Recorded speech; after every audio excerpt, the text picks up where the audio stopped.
Daisy, हमारी flight अभी दिल्ली पहुंचने ही वाली है। वहां से हम अपने नए फ्लैट पर जाएंगे। उसके बाद मुझे माँ पापा से मिलने जाना होगा। पर क्या तुम मुझे अपने मॉम डैड से नहीं मिलवाओगे? हमारी नई नई शादी हुई है, मैं भी उनसे मिलना चाहती हूँ। अभी नहीं डार्लिंग, अभी सही समय नहीं आया है। हम अचानक से गए तो बात बिगड़ सकती है। पहले मैं उनसे बात कर लूं, उसके बाद मैं अपने आप तुम्हें वहां ले चलूंगा। रवि लंदन में नौकरी करता था। अब वो वापस इंडिया लौट रहा था। डेजी एक विदेशी लड़की है।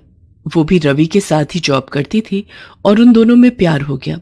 रवि और डेजी ने शादी कर ली। रवि डेजी को लेकर अपने नए फ्लैट पहुंचता है। डेजी, तुम हाथ मुंह धोकर फ्रेश हो जाओ। मैं माँ पापा से मिलकर थोड़ी देर में आ जाऊंगा और खाना भी घर से ही पैक करवा लूंगा। रवि डेजी को फ्लैट में छोड़कर अपने घर पहुंचता है। उसे सामने देखकर उसके माता पिता बहुत खुश होते हैं, पर कोई और भी खुश था जो दरवाजे की ओट से रवि को देख रहा था, और वो थी रवि की पहली पत्नी शोभा। शोभा एक सीधी सादी लड़की थी। रवि 3 साल पहले जब लंदन गया तो जाने से पहले ही उसकी शादी शोभा से करा दी गई थी, पर रवि शोभा को बिल्कुल भी पसंद नहीं करता था। इसका कारण यही था कि शोभा गांव की लड़की थी। अच्छा हुआ तू वापस आ गया, अब शोभा के साथ आराम से रहना। तुम दोनों को तो बिल्कुल समय ही नहीं मिला एक दूसरे के साथ रहने का। अरे जानकी, अब इसने कहाँ जाना है? अब तो इसने अपनी पत्नी और होने वाले बाल बच्चों की जिम्मेदारी ही संभालनी है। माँ जी, मैंने इनके लिए खीर बनाई थी, मैं ले आऊं? हाँ हाँ बहू, इसमें पूछने वाली कौन सी बात है। विदेश में तो वैसे भी इसे खीर खाने को नहीं मिलती होगी। तुम दोनों आराम से बैठकर खाना खाओ, और बहू हमारा खाना हमारे कमरे में ही दे देना। चलो जी, इतने दिनों बाद बेटा आया है, दोनों को एक साथ बैठकर बात करने दो। मौका अच्छा है, शोभा से खाना पैक करवा लेता हूँ। ये लोग खीर खाकर बताओ कैसी बनी है। शोभा, खीर तो बहुत लाजवाब बनी है। वो मेरा एक दोस्त मुझसे मिलना चाहता है। क्या तुम उसके लिए भी थोड़ा खाना और खीर पैक कर दोगी? उससे बहुत समय बाद मिल रहा हूं, तो तुम्हारे हाथ का खाना भी खिला दूंगा। अच्छा, आपको खीर इतनी पसंद आई? ठीक है, मैं खाना पैक कर देती हूँ। शोभा बेचारी रवि को डिब्बा भरकर खाना और खीर पैक करके दे देती है। वो तो ये सोच रही थी कि रवि को उसके हाथ का खाना पसंद आया है और वो अपने दोस्त के लिए लेकर जा रहा है, पर रवि तो ये खाना डेजी के लिए लेकर गया था।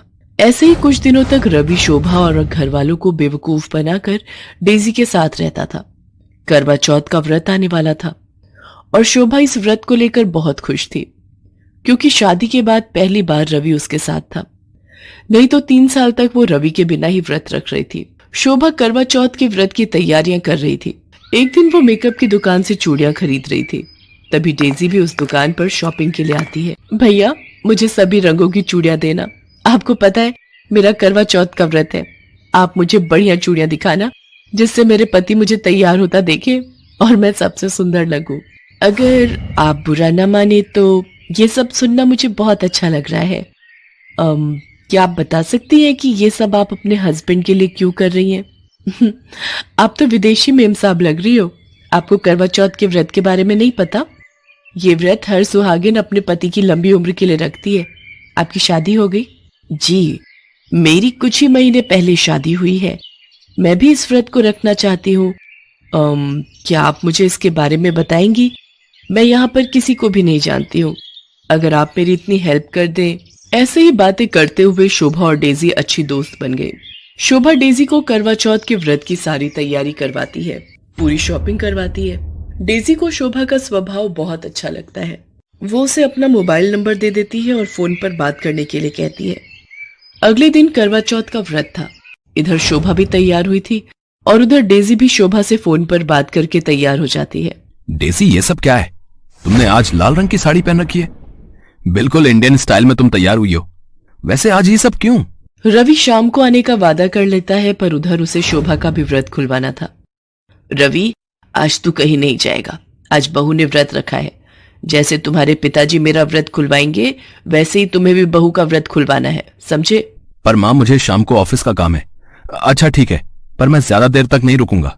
मुझे किसी जरूरी काम से बाहर जाना है। शाम को रवि जल्दी जल्दी शोभा का व्रत खुलवाता है और डेजी के पास पहुंचता है। डेजी उसका इंतजार कर रही थी। शोभा को वीडियो कॉलिंग कर लेती हूँ। डेजी शोभा को वीडियो कॉलिंग करती है। हाय शोभा, कैसी हो? मैंने तुम्हें ऐसे ही फोन किया है कि मुझे तुम वीडियो कॉल पर ही समझा देना कि मुझे कैसे अपने हस्बैंड की पूजा करनी है। ठीक है, मैं वीडियो पर आती हूँ। रवि, रवि डार्लिंग, इधर तो आना। क्या बात है, तुम पूजा छोड़कर वीडियो कॉल पर किससे बात कर रही हो? आओ रवि, ये देखो, मेरी सहेली शोभा। आप डेजी के पति। और फिर न चाहते हुए भी सारी सच्चाई सबके सामने आ जाती है। तुझे शर्म नहीं आई?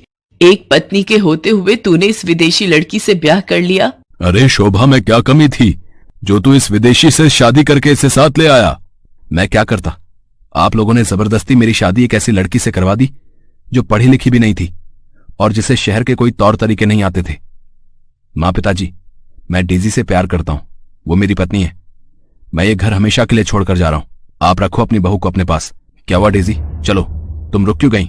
नहीं रवि, तुम शोभा को इतनी बड़ी सजा नहीं दोगे। ये तुमसे सच्चा प्यार करती है जैसे मैं तुमसे करती हूँ।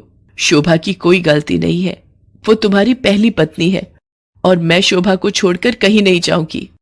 डेजी का ऐसा व्यवहार देखकर शोभा और उसके सास ससुर हैरान रह जाते हैं। शोभा डेजी को गले लगा लेती है और उस दिन के बाद से देसी और विदेशी दोनों सौतन बहू बहनों की तरह रहने लगती हैं। रवि को भी अपनी गलती का एहसास हो जाता है और वो अपनी दोनों पत्नियों को बराबर का हक देता है।